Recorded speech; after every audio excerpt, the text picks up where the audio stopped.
I'd like to welcome Mr. Zulfikar Ghaus, who needs no introduction, as they say, and our guest from England, Joe Dunthorne, and of course everybody knows the gentleman on my right, Salman Tariq Qureshi. We're going to start with a short discussion, which some have had concerns about because they just wanted a poetry reading, but I'm a little concerned about my own kind of state of angst and doubt about whether I, should be writing poetry, whether poetry is relevant, and whether we're kind of, talking to ourselves, addressing ourselves, and whether this is all sort of solipsistic stuff that we're doing. So I just thought a little bit of a chat about that wouldn't harm us.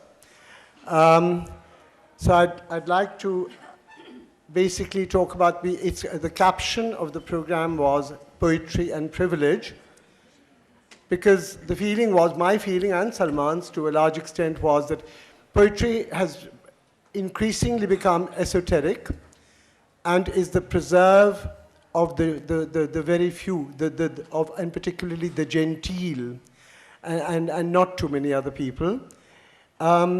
So we were wondering whether we are relevant any longer, and whether, whether or not we should in fact continue writing or not, or whether and if we do write, whether we should just write for ourselves. So basically, I'd like to ask our panelists to kind of, think about this and say a few words, because I think it is relevant. I find myself growing increasingly alienated anyway. I'd like to ask Mr. Zulfikar Ghaus to express him, to tell us something about this, about what he feels on the subject. Well, thank you very much. We had a rather heated discussion earlier on. I've been carrying some poems 10,000 miles from Texas, and I thought I would come and read them to you. But I was told I have to sit and talk. I hate talking, that's why I write poems. When I was born, the first 2 years of my life, I was completely silent. They didn't know what the matter was with me, I just didn't want to talk. And as a teenager, my family emigrated to England, and because the way we spoke English was different from the natives, they made fun of me at the school because I was the only brown boy in this school, grammar school, full of pink boys. So my revenge was to write better than they did. And so they had respect for what I wrote, not for what I spoke. But it seems to me that once upon a time, art aspired to the condition of music, has often been quoted.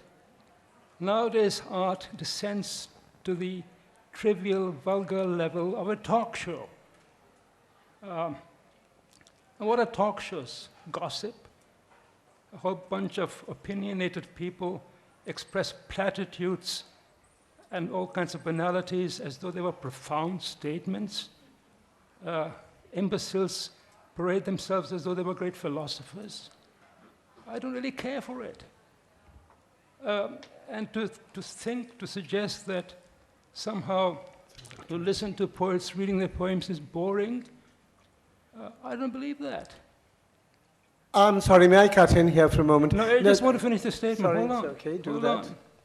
They're riveted here. I have seen, I'm going to drop a few names now. I've seen W.H. Auden wearing black glasses, stand up there, read, not read, but recite from memory. He always did it from memory. I've seen Pablo Neruda stand there and do a wonderful recitation.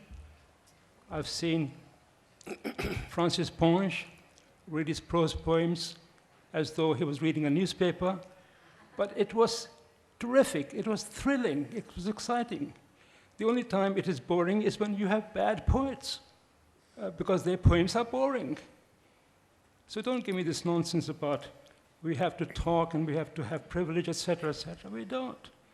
Zulfiqar, no, I I'm don't finished. think we need to banish thought from art. It was something I was expressing concern about apropos fiction, and I feel the same is true of poetry, and writing and critiquing also, and talking about it, are also equally important to my way of thinking. He has finished. He said he has. You're welcome to say more. He's very angry about having to talk. I So think why are you forcing him to go on? I think I've expressed my anger. He's expressed his concern.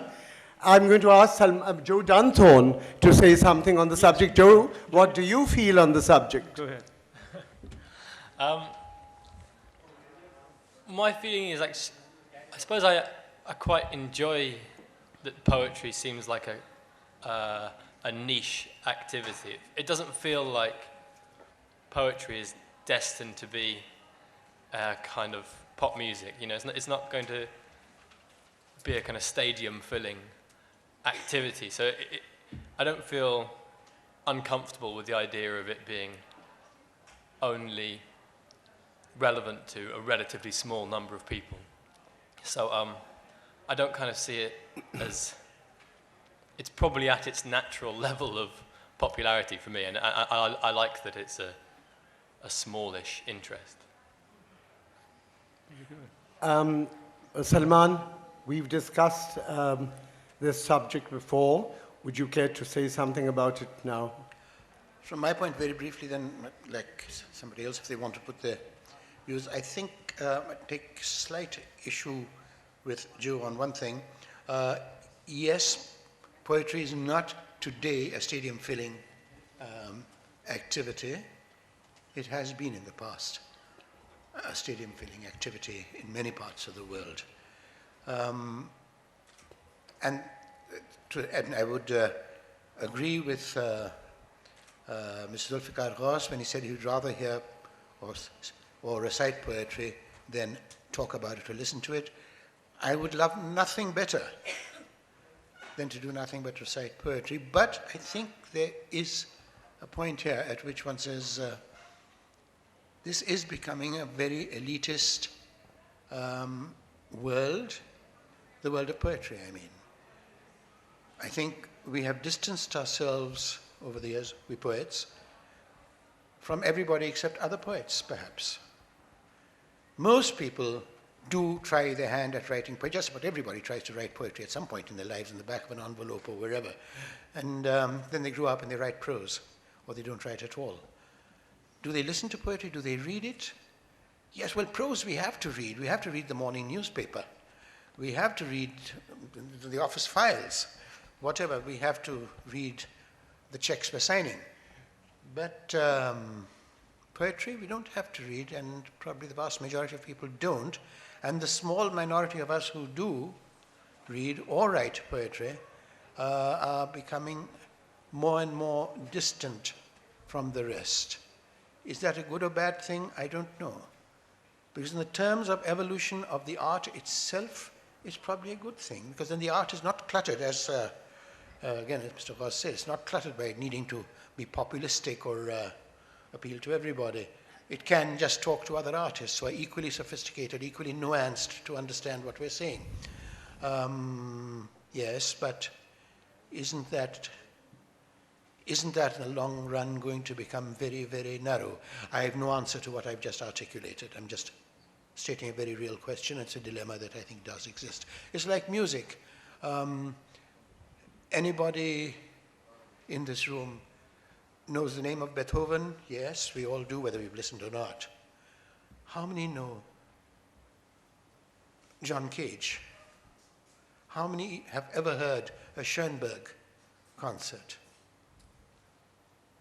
I notice blank faces around. Some of you probably have, and I'm not trying to be intellectually arrogant, far from it. All I'm saying is that music, classical music in the West, also evolved and evolved and evolved till it became attenuated. John Cage has recently written a piece of music which is being performed at the moment somewhere in Scotland. It's a piece that is expected to last 150 years in performance. Each note is played for something like 15 days. So there's this cathedral somewhere in Scotland, sorry, no, it's not in Scotland, I forget where it is, where a single note is being played for 14 or 15 days. And this is going to last 150 years. Now, this is tremendous art, please. It's what a magnificent evolution of art. Highly sophisticated, only for the elect. Who the hell's going to be around 150 years, eating, sleeping, whatever, to listen to it? I think is this the direction art is going? Is painting going to end up as a blank canvas, as it did with some? Is poetry going to end up with a blank page, as it might? It already has. It did a long time ago. We had a blank canvas in 1903, for God's sake. Yeah. And are you talking the same John Cage as the one who died some 20 years ago? Sorry, not John Cage. I beg your pardon, I wasn't talking about Cage. You mentioned John Cage. No, I mentioned John Cage, my era, the German composer, the German modernist, electronic music. Can you remember his name? Weber? Huh? Weber? No, contemporary. Contemporary, I don't know. Anyway, I beg your pardon, it wasn't Cage, you're absolutely right. It's a German composer. I can't recall his name. Come back to me in a minute. You can have it out afterwards, surely. Both of you. No, but for God's sake, find out. I mean, these things have been done. Schoenberg was over 100 years ago, I think. Yes. And to be mentioning him as though he's something extraordinary now, this is all familiar territory. I'm not mentioning, with respect, sir, I'm not mentioning someone extraordinary. I'm mentioning him as an evolutionary stage. But I take exception to the use of the word elitist as though it's a bad word. I am proud to be an elitist. I don't want to be part of the mediocre sheep in this world. The reason why we are here is because we are something special. We have brains which have done something interesting, I hope. Otherwise, why are we here? We have to be elitist. And you won't make this charge against physicists, for example. I mean, you don't expect physicists to give a new paper and a whole stadium full of people applauding that physicist. It's nonsense. I mean, poetry, especially from the 20th century onwards, has been a very minority thing. We are doing it for ourselves. T.S. Eliot, 100 years ago, he said that, you begin with a very small audience.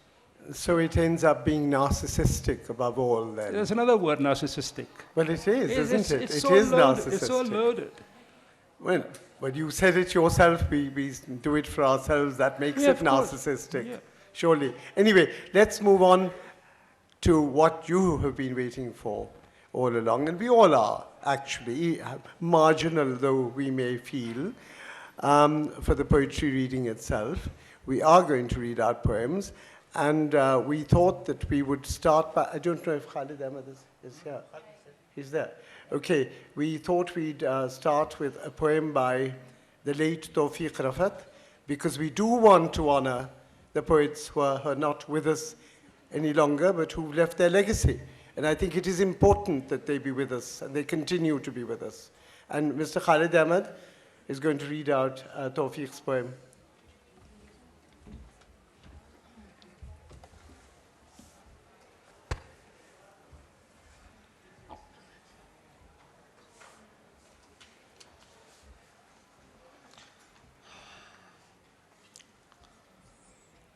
Before the thrust of this liberating wind, whatever is not fixed has a place to go, strains northwards to the coniferous lands.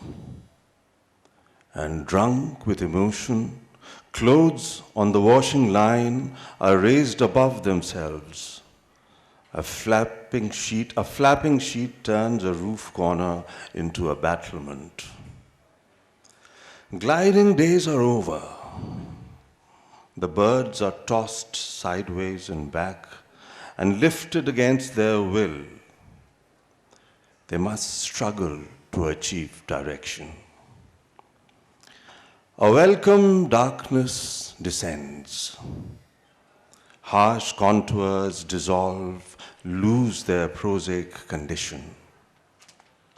All the sounds we have loved are restored.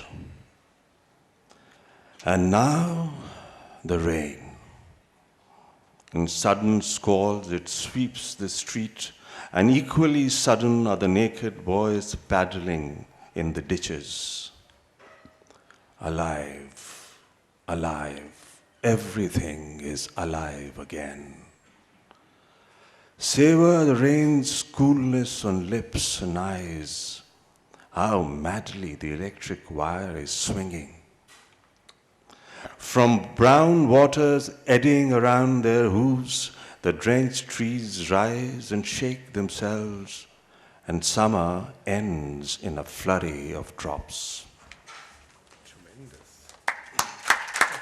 Thank you, Father. That was marvelously read. Really movingly read. That was wonderful. Thank you. How beautiful that was.